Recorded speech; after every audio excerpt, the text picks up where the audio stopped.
Hi everyone, I'm Julie Bonner. I created this family history channel to do a number of things, but one of them specifically is to help enable you to use technology around family history. And so you may have come to genealogy, whatever way you came to it. It might be a family member that was doing it and you got interested that way. I got interested in it because of a high school history project. My junior year, my history teacher wanted us to do a family genealogy and go back as far as we could, at least, you know, 3 or 4 generations if we could. And interestingly enough, my family had been in this particular area of Alabama for over 100 years by then. And so I knew all of my grandparents. I knew one of my great grandparents. She didn't pass away until I was 16. Um, so I got to know her pretty well. Uh, all the rest of my great grandparents I didn't know. And so my mother, when I got home from school, she was like, "Oh, yeah, I've got pictures, I've got everything, to help you with this." And she even had some great great grandparents' names and things like that. Not everybody, but most. And I just fell in love with it. But as you know, as a family researcher, you know that most times all you can ever find, if you're lucky, are census records, a birth date, a death date, a marriage date.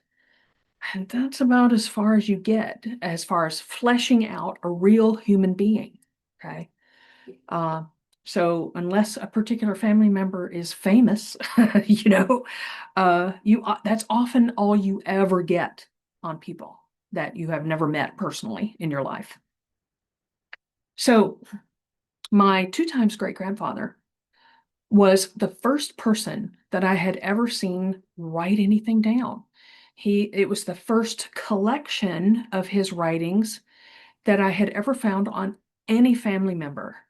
And I was so excited to find this because if you have ever run across like this little treasure trove of a box of letters or, articles that have been written in a paper or anything that people have left behind of their personal thoughts on subject matters, uh, there is nothing like seeing that. Okay. Because regardless of my two-time great-grandfather's opinions about various things, I mean, he fought in the Confederacy, so, I knew he would probably have negative opinions about certain things. Um, the fact of the matter is he wrote them down, and I will talk about that in a later video of what I found about that. But he became a live human being to me, even though I had never met him in my life. Okay. I have pictures of him. I actually have pictures of him as a young man and as an older man. And they are some of the most priceless photographs I have. And also his articles are interesting, and I will talk about this in a future video where I knew he embellished a lot, right? Southerners are good at tall tales. I'm good at that. Most of us are good at that. We have stories we like to tell and we embellish them over the years for effect and everything. And so he definitely did that. But here's what I could tell. Here's what I could tell. Regardless of how he may have felt about certain things, which I don't agree with, but we'll talk about that later in another video. I could tell he was a very funny guy. I could tell he was very humorous. I could tell that he had a certain way of talking that I would have loved to have sat across from him and listened to him talk, right?